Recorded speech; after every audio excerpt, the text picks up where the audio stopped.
Esta é a Rádio Agro Hoje, a primeira rádio voltada exclusivamente para o agronegócio brasileiro.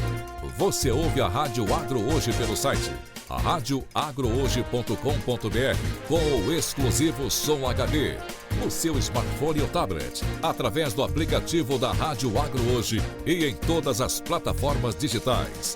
A Rádio Agro Hoje, o agronegócio brasileiro passa por aqui.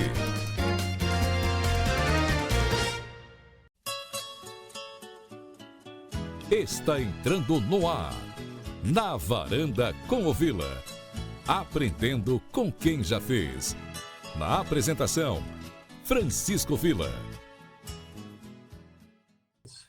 Olá, amigos da Rádio Hoje. Vamos iniciar mais um programa na Varanda com o Vila, que pode ser assistido na plataforma YouTube da Rádio Agro Hoje.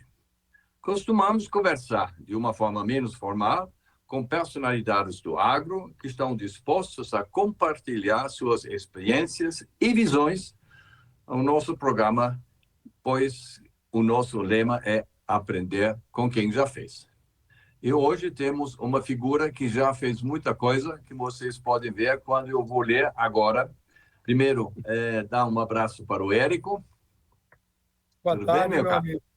Como vai? Tudo bem? Tudo bem, cara. Vou falar com o senhor novamente.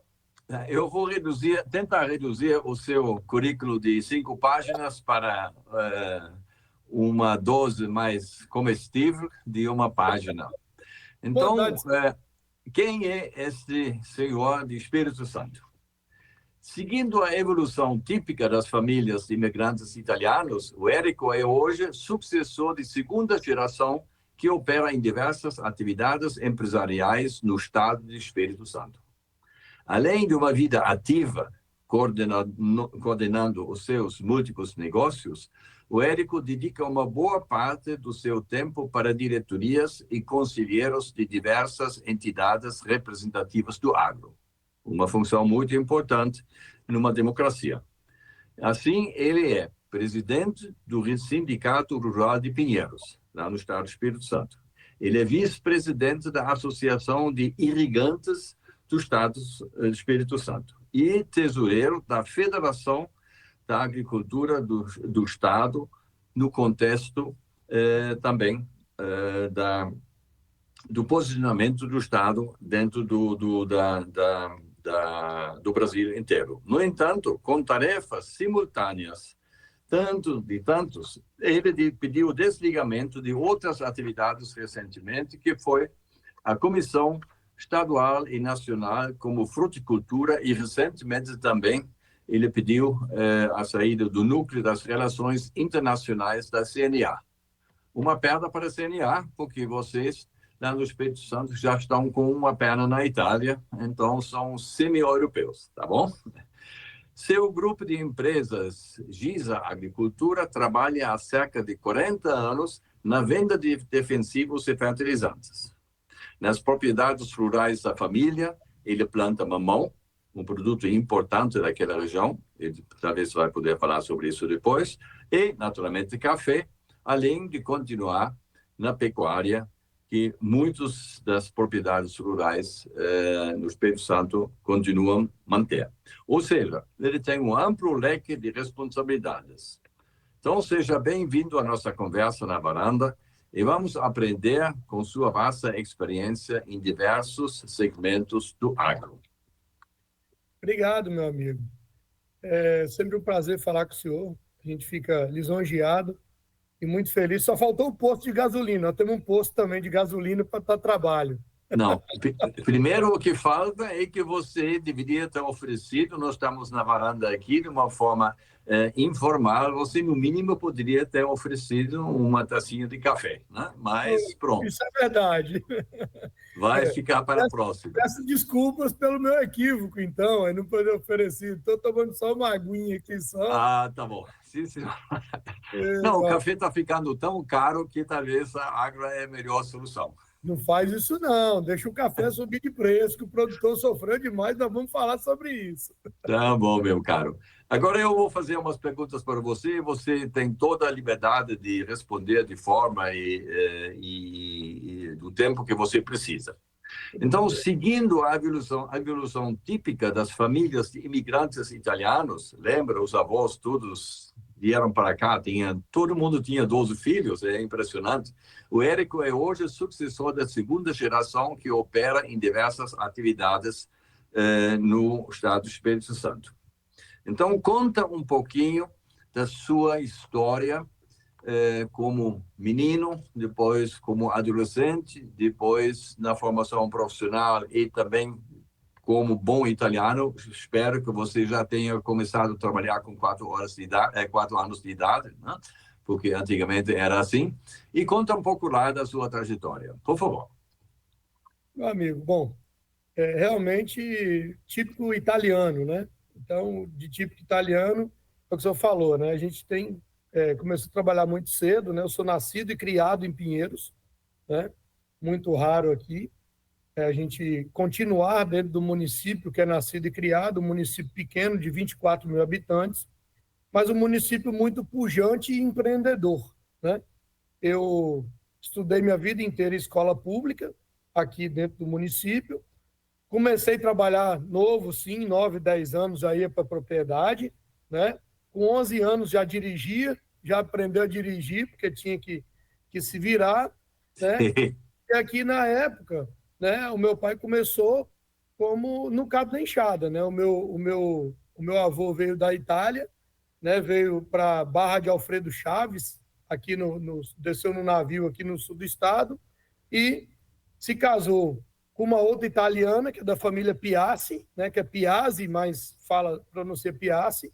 A minha avó, vieram aqui para o interior de Colatina, para Paú de Graça Aranha, um patrimônio no interior de Colatina, e ali tiveram seus 12 filhos, você acertou no número, né? No número de irmãos que seu pai tem, entendeu? E dentro desse contexto, eles vieram para Pinheiros tentar a sorte nesse município. Na época, era um município que tinha muita mata, e naquela época, quem desbravava e desmatava, tinha 2, 3 serrarias aqui, você ficava com aquele pedaço de terra que você ia abrindo, né? Aquelas fronteiras. Aproveito para explicar um pouco a especificidade de Pinheiros, porque a nossa ideia de Espírito Santo são pequenas propriedades, né, de 150, 200 hectares, mas quando eu fui visitar vocês lá, eu vi que nessa região, já quase na fronteira com a Bahia, né, então vocês têm áreas maiores e também uma topografia um pouco mais positiva para graus e outras atividades. Isso. Isso é uma verdade, né? Porque as áreas maiores, né? Realmente, produtores empreendedores foram comprando mais propriedades, e por ser planas, as propriedades aqui tipicamente são muito planas, se predominou um volume maior, né? Também pela questão da agricultura, né? Que a tecnologia de irrigação predominante aqui é o pivô central, né?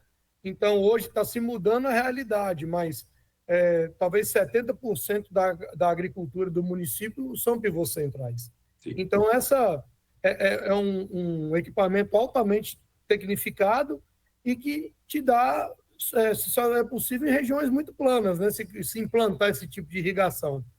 E ele veio aumentando as fronteiras, então, assim, Pinheiros começou se plantando mandioca, né, e se fazendo farinha, né, pela influência baiana, né? Nós estamos aqui numa tríplice fronteira de que a 70 quilômetros ou você está em Minas ou você está onde você está na Bahia. Então, uma região muito propícia ali.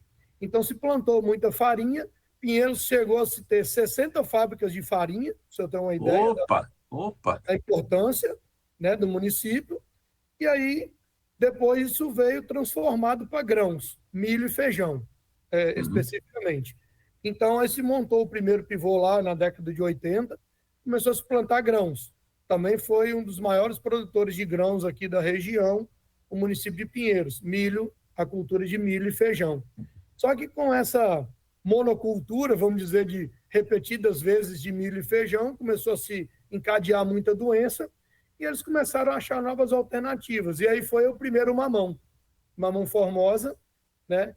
A semente hoje é toda importada de Taiwan. Inclusive, semana que vem nós vamos receber um grupo das Ilhas Formosas lá de Taiwan, onde se produz a semente, que a gente compra a semente deles lá.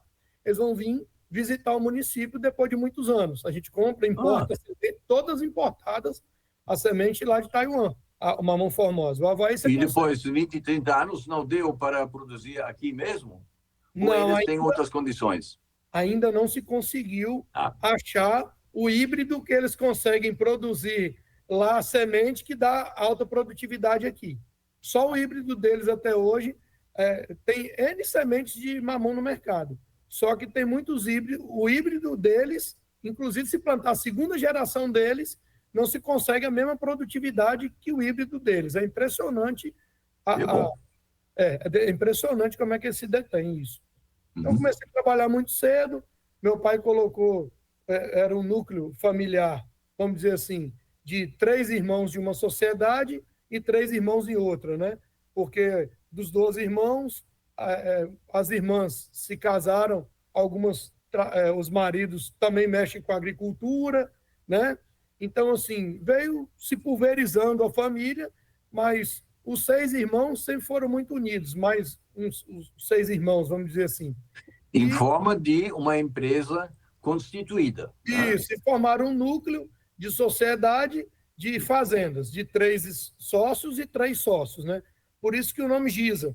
Logo quando eles formaram a sociedade, um tio meu faleceu, novo, com 40 anos de idade. Então, o Giza é José, Ismael e Ana, o nome. A junção, né, do nome Giza. Só que, porque assim, a Ana já é a cunhada, porque o meu tio é o Jonas, ele faleceu muito novo. Então, quando eles formaram a sociedade, o meu pai e o meu tio, que é o irmão dele, pegaram a viúva, que já tinha 3 filhos pequenos e esperando mais um sobrinho, e trouxe para junto da sociedade e falou, vamos construir, vamos continuar construindo juntos. Então, essa história que você conta, naturalmente, ela é um pouco típica para o Espírito Santo, outras regiões do Rio Grande do Sul não tem assim, mas me explica o seguinte, então, a geração acima da sua eram 12 pessoas. O meu pai teve mais 11 irmãos. Sim. E quem era a pessoa diferencial entre os todos? Ou tinha 3 ou 4 que eram os chefes? Esse tio meu que morreu, que é o Jonas, que era o mais velho, né, dos irmãos do meu pai, ele tinha uma visão mais empreendedora. Tanto que ele foi político, foi vereador. Então, assim, ele tinha uma visão um pouco mais expandida. E ele ensinou, teoricamente, assim, para os outros irmãos.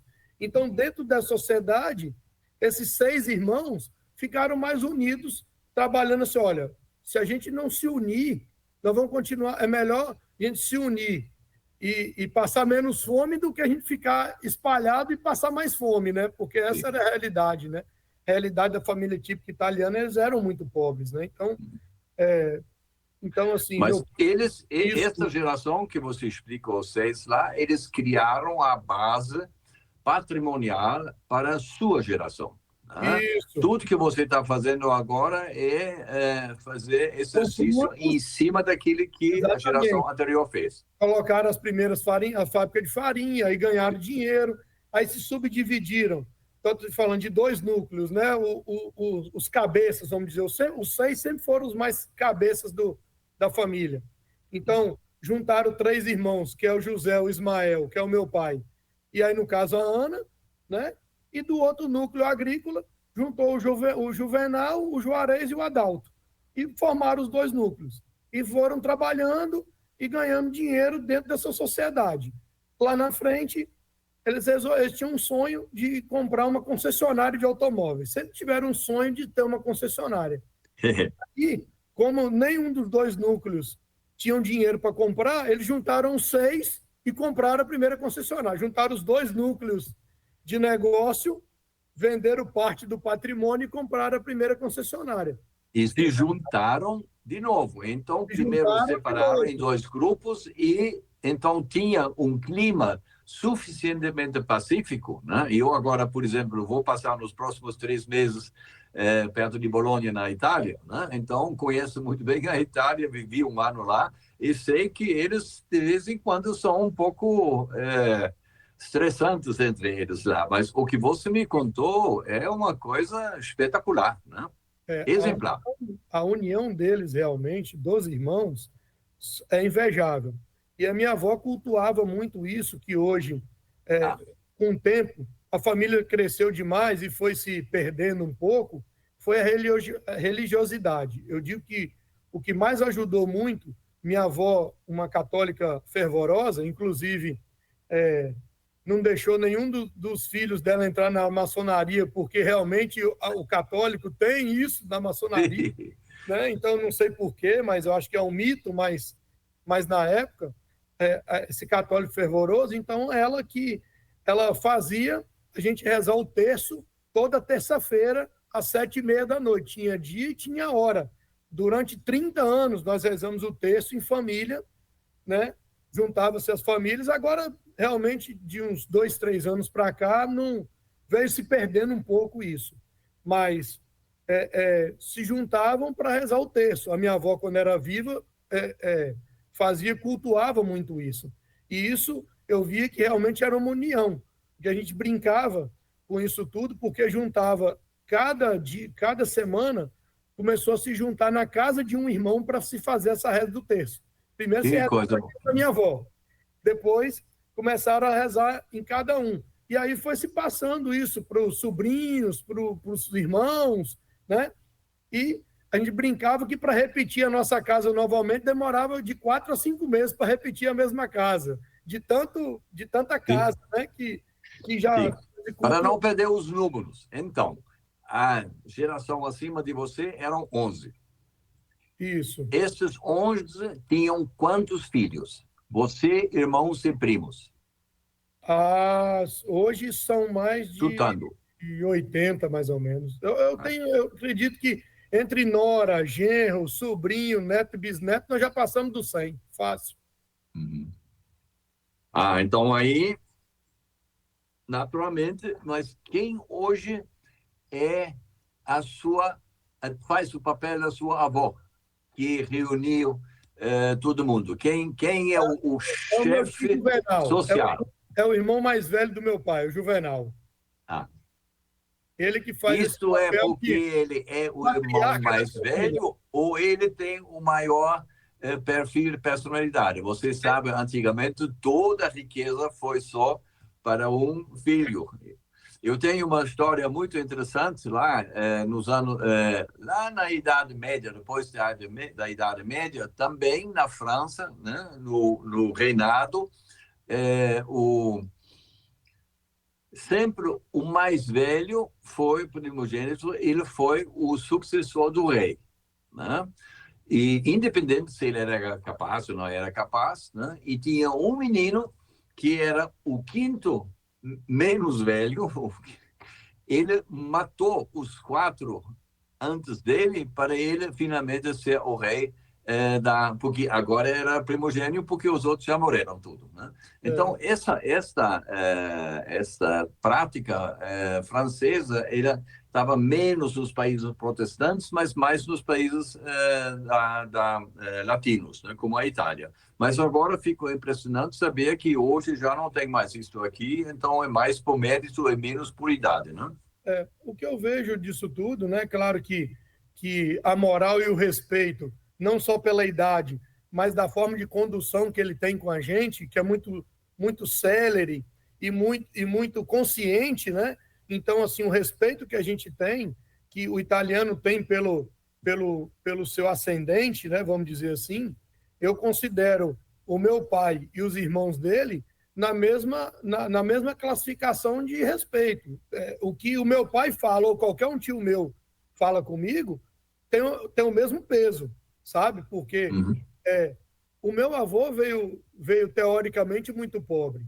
Então, os irmãos, eles cresceram no mesmo patamar, entendeu? De patrimônio, né?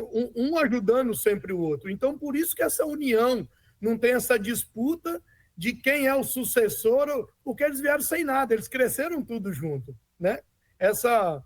Talvez essa Sim, mas isto é bem diferente da prática nos Estados Unidos.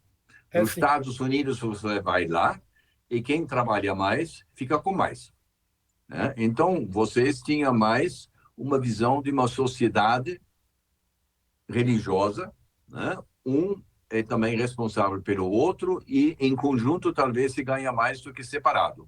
O americano, lá, os protestantes e os calvinistas, eles têm uma outra ideia, cada um por si, e Deus, a gente vai ver o que ele faz depois, né? Isso. É diferente da sua... Agora, a questão é o seguinte, agora você olha para a turma que hoje tem 20 anos.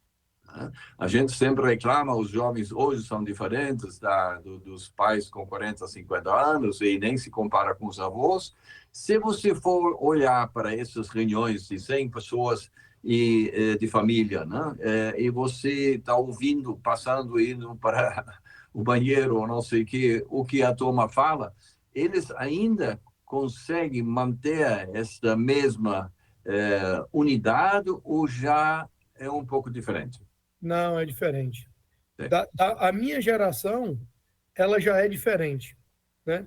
Os irmãos se comunicam muito bem e eu vejo ainda, por ser uma família grande, tradicional, e quando tem posses envolvidas no meio, é porque a gente veio trabalhando já a questão da sucessão, com vários cursos na Dom Cabral, em faculdades renomadas de curso de sucessão familiar, a estruturação com holdings, né, muito importante também para você definir cada peça dentro daquele quebra-cabeça, mas ainda se tem essa unidade, porque, como um bom italiano, e quando precisa ser firme e decisivo, os irmãos seguram as pontas. Os 6 irmãos da união seguram os filhos e netos para baixo. Quando alguém quer se sobressair ou se há algum conflito numa sociedade, eles ainda estão vivos, então ele fala assim, opa, na hora, fica tudo muito pacífico, mas na hora de decidir, fala assim, ó, quem manda aqui sou eu. Então quer dizer... a bola que nós vamos decidir aqui, quando precisa, entendeu? Então, assim, quando há um determinado conflito, que não tem como não ter. Eu vou te contar mais para frente que das sociedades dos 3 e dos 3, que se transformaram em 6, a parte das propriedades rurais, que eram 3 e 3, já se dividiram, né? Já ficou o núcleo de cada um, juntou o patrimônio e dividiu cada um. Isso seria a minha pergunta. Você hoje sabe quantos metros quadrados, quantos hectares, quantas ações de empresas, etc., você tem, né? Se você quiser sair, digamos, do Brasil, ir para o Canadá, e você queria vender o seu negócio, para mim, o seu negócio é definido, legalmente definido. Definido. Então, se você vai para o banco, você sabe exatamente o que você tem, isso não tem nada a ver com os seus irmãos. Não. Hoje, e como... tem, dos meus irmãos, sim, o núcleo familiar da sociedade do José, do Ismael e da Ana, não.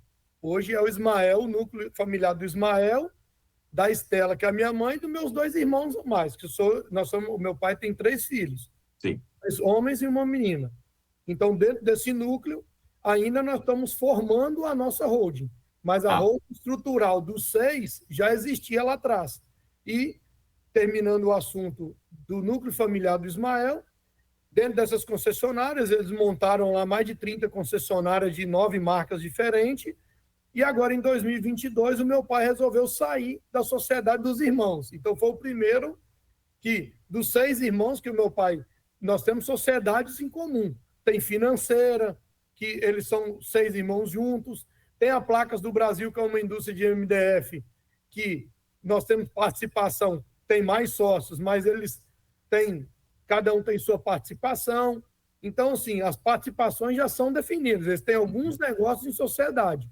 Mas essas daí, a holding já foi criada e já está definida a participação. E no caso do seu pai, ele tem quantos anos hoje? 73. Olha ali, ó. 73. Está aqui atrás, aqui na foto, me olhando, ó. Tá bom. Tá bom. Então, Isso é a Itália ao vivo. Sim, senhor. Está ouvindo tudo que nós falamos. Agora, ele vive de quê? O dinheiro que chega no banco dele, claro que ele tem a casa que está paga, mas o resto, para restaurantes e tal, ele recebe de que forma? Ele recebe do lucro, uma antecipação do lucro do ano passado, ou ele recebe um salário para alguma função? Como chega o dinheiro no banco dele? O nosso núcleo familiar, como eu te disse, ele saiu da sociedade, né? Então, assim, nós estamos meio que já na holding, as propriedades são juntas, então, assim, ele tem uma retirada que, teoricamente, nós não temos um valor fixo definido, nem participação, nem nada, nós fazemos crescer o patrimônio. O italiano tem muito disso, né? Ele não vive folgado, ele quer sempre viver apertado, porque quando ele dá uma folguinha, ele vai lá e compra uma outra propriedade. Ele gosta de viver apertado, ele gosta sempre de crescer o patrimônio. Então, o meu pai tem essa cultura, muito ativo, por sinal. Ele que todo dia acorda cedo, vai para as propriedades. Eu fico mais dentro da sala, tomando conta do administrativo e do financeiro, né? E vou para a propriedade, às vezes, mas ele é 100% operacional. Ele é 100% mas se ele vem para minha casa e vê eu tenho um Fusca velho, aquele que adorou sempre na vida, ele então vai pegar eu posso vender para ele por 50 mil reais. Ele vai no banco e vai buscar 50 mil reais para me pagar, ou como é que ele faz? Ele só me liga e fala assim, eu preciso que você pague 50 mil reais. Está resolvido. Tá. Então, assim, porque a minha governança é muito compartilhada com ele. A gente senta, ele sabe de todas as transações financeiras, de todos os empréstimos, de todo o que temos de café guardado, de que mamão é tirado. Ele tem tudo isso na mão. Então, porque centralizador, né? O italiano também tem essa visão centralizadora, né? Então, assim, a Gisa, eu tomo conta 100%, ele sabe pouco da Gisa hoje. A Gisa realmente. Das concessionárias de moto do meu irmão, também ele sabe pouco, entendeu? O que hoje que ele detém em mãos, tudo, ele sabe de tudo um pouco, mas os negócios financeiros, talvez da Gisa, ele sabe um pouco menos, das concessionárias de moto do meu irmão, porque ele está alocado em Vitória, porque nós setorizamos alguns alguns negócios dentro da sociedade, né? A minha irmã hoje toma conta do posto de combustível, eu tomo conta da Gisa Agrícola e o meu irmão toma conta de 3 concessionárias de moto em Vitória.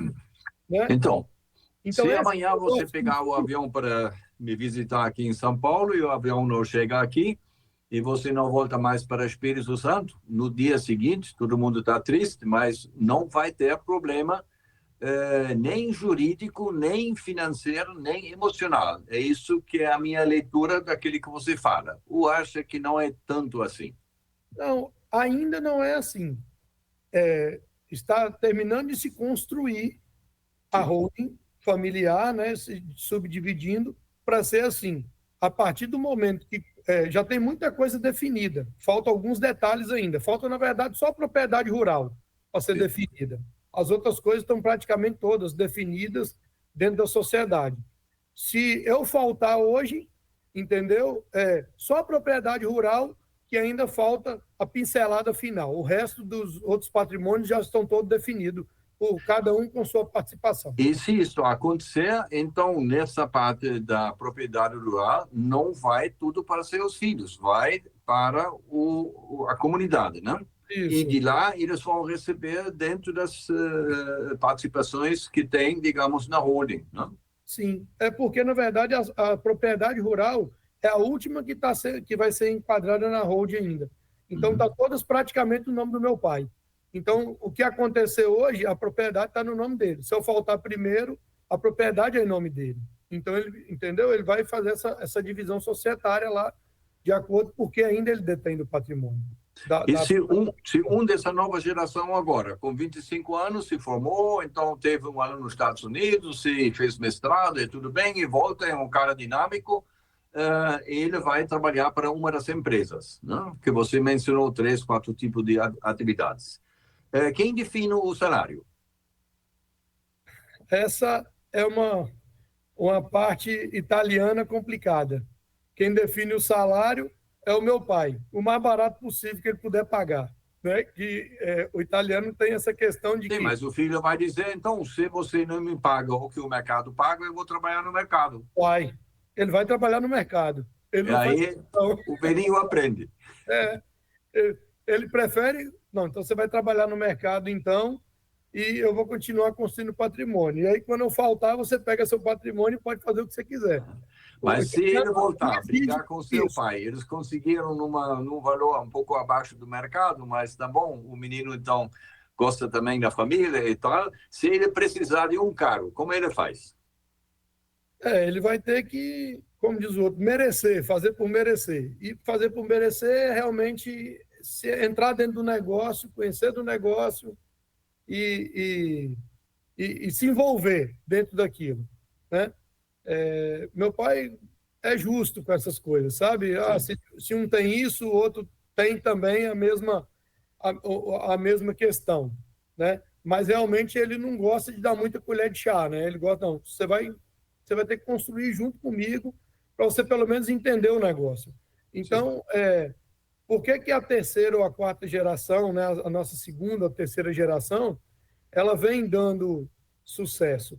Ela vem dando sucesso por causa disso, porque realmente o negócio de pai para filho, eles só deixam você administrar quando você tem um profundo conhecimento daquilo que você está fazendo, daquilo que ele está fazendo. Então, ele só te libera, né? O meu pai hoje, eu tenho alguns entraves com ele, por exemplo, na propriedade rural. Se eu chego lá e defino ele é o operacional da propriedade. Mas se ele conversar com o senhor, ele vai falar assim, não, quem resolve tudo é Érico, é tudo muito legal e tal. Na teoria. Na prática, se eu chegar lá na propriedade e trocar um serviço que está fazendo e ele chegar depois, ele destroca. Sim. Claro, então alguma coisa tem que fazer. Mas é aquela história, né? Ele não é muito de perguntar, fala assim, olha, você trocou aquele serviço, qual o motivo, né? Porque é pela experiência que ele tem. Apesar de achar que a gente tem uma vasta experiência, porque eu convivo o tempo todo com ele, né? Então, o italiano tem muito disso, né? A confiança dele, sim. Você tem que estar... Nem precisa falar, só ficar junto já resolve, né? Exatamente, a todo momento. Então, assim, um olhar diferente que ele me faz, eu sei se ele está feliz comigo, se ele está triste comigo, se ele está feliz com a lavoura, se ele não está.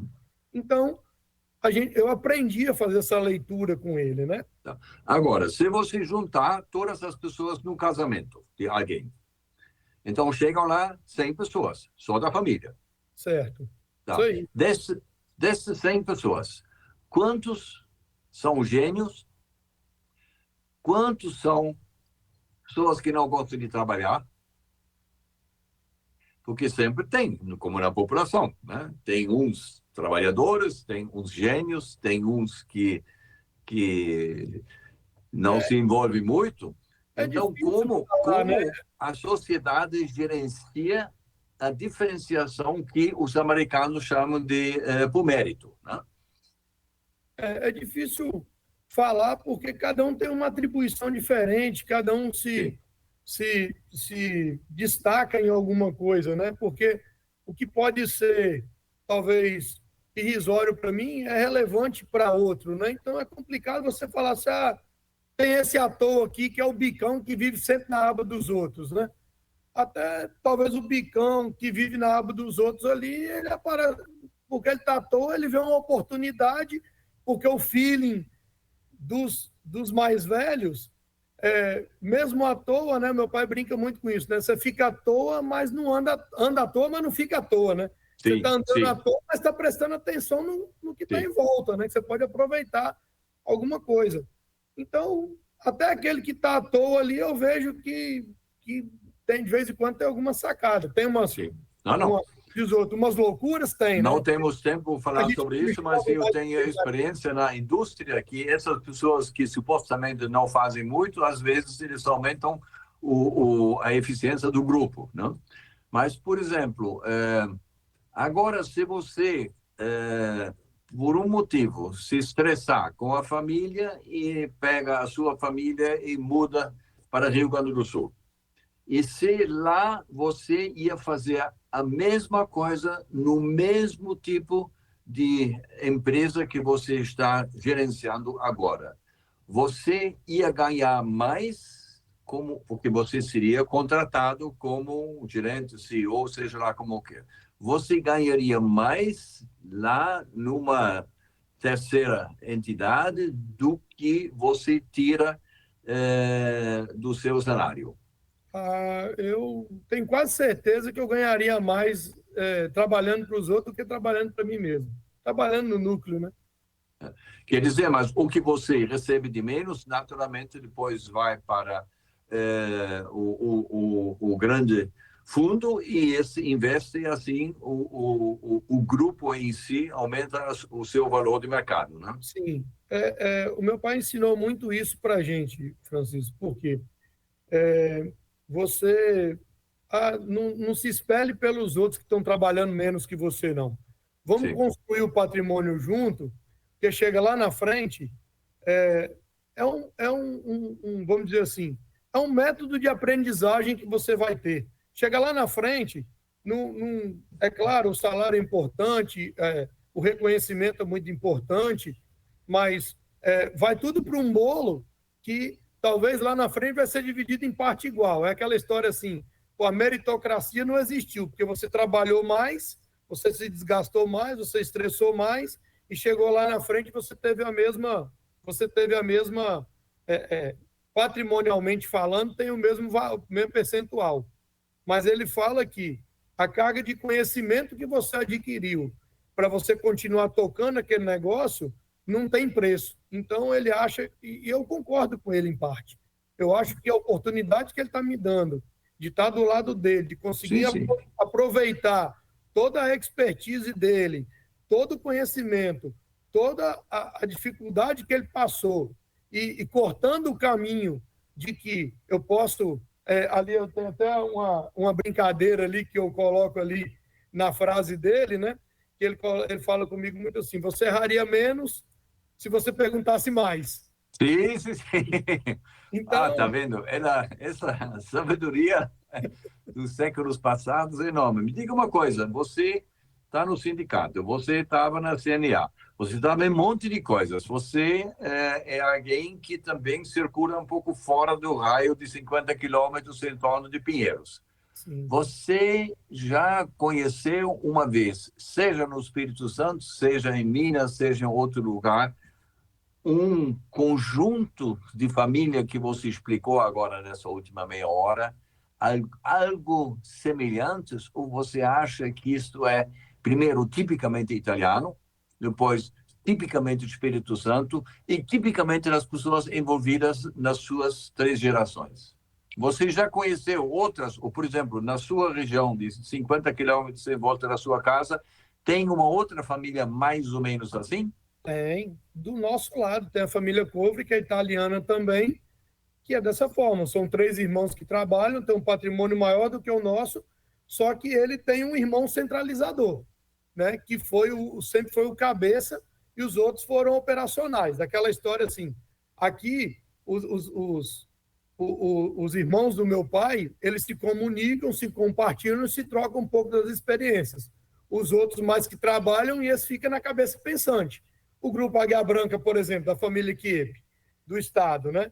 Também é a mesma história, né? Tem um núcleo, né, de irmãos e de irmãs que também fez a mesma história, veio construindo patrimônio, o grupo Itapimirim, que são italianos, então, assim, tem vários grupos capixabas, né? Eu acho que essa particularidade, eu não conheço outra região, talvez, assim, tipicamente italiana, talvez em São Paulo ou em outra região do Mato Grosso, né?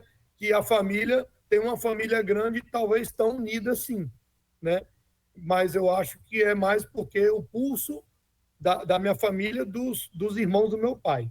Mas o que eu acho que dá para... Problemas pontuais com as segundas, a terceira e as quartas gerações. Sim.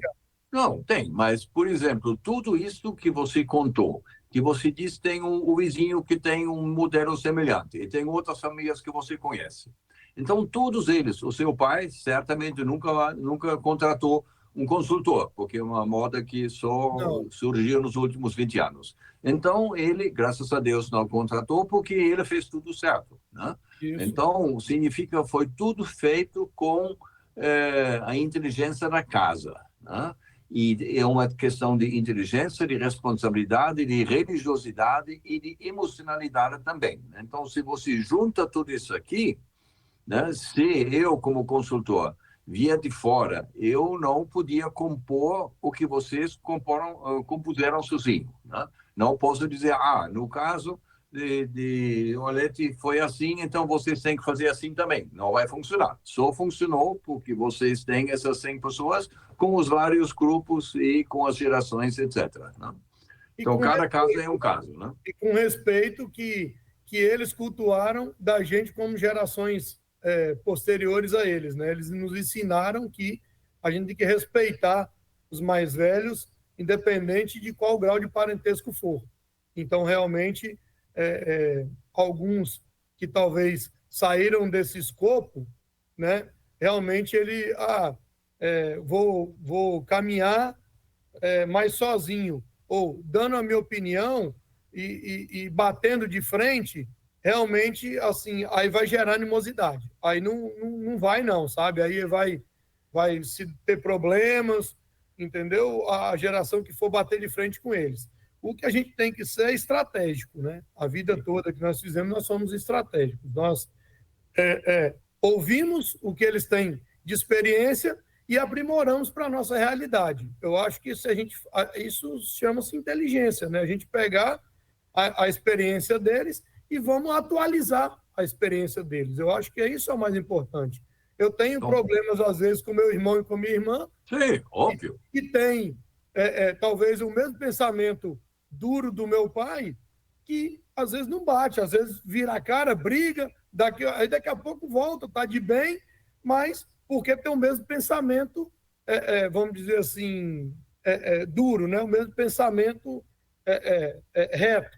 E eu não. Eu ouço, eu amadureci um pouco mais nisso. Eu Não, também, isso você aprendeu naquelas aprendi a atividades, conviver com o jeito né? dele, que não adianta bater de frente, que quanto mais você bater de frente, pior fica. Então vamos fazer o seguinte, vamos respirar, vamos ouvir o que ele tem para falar, e depois lá na frente eu vou estudar a melhor forma de expressar o meu pensamento baseado naquilo que ele me transmitiu. Aí você consegue seguir para aquele lugar. Se não for dessa forma, não adianta. Na pressão, esquece. Então, como agradecimento para os seus ensinamentos, eu tenho a seguinte sugestão. Você vai fazer uma análise das filhas e sobrinhas e vai ver qual dela gosta mais de português, gosta mais de literatura, gosta menos de máquinas e gosta menos do terno. E você contrata ela para ela escrever um livro de 150 páginas sobre aquilo que você me contou. Então, isto é um legado que, se o mundo existir daqui a 50 anos, eu tenho as minhas dúvidas, mas se existir, então alguém deveria saber dessa história, que é uma história que combina os valores históricos com a praticidade do presente e com a cultura que pode sobreviver de uma forma agradável para as pessoas, né? Porque hoje todo mundo está com burnout, todo mundo está sozinho, todo mundo está correndo, né? As pessoas brigam mais do que se entendem. E o que você falou, que aquelas brigas são saudáveis, né? Porque também tem que, de vez em quando, jogar uns fogos lá, né? Mas, em princípio, é uma história. Pergunta a alguém se alguém não quer escrever um livro sobre isso e dá um preço. Já que vocês sempre fazem tudo em mérito, diz quem quer escrever a nossa história, lá, a menina tal, então vai ter um pagamento mensal, ou para o livro final vai ter X.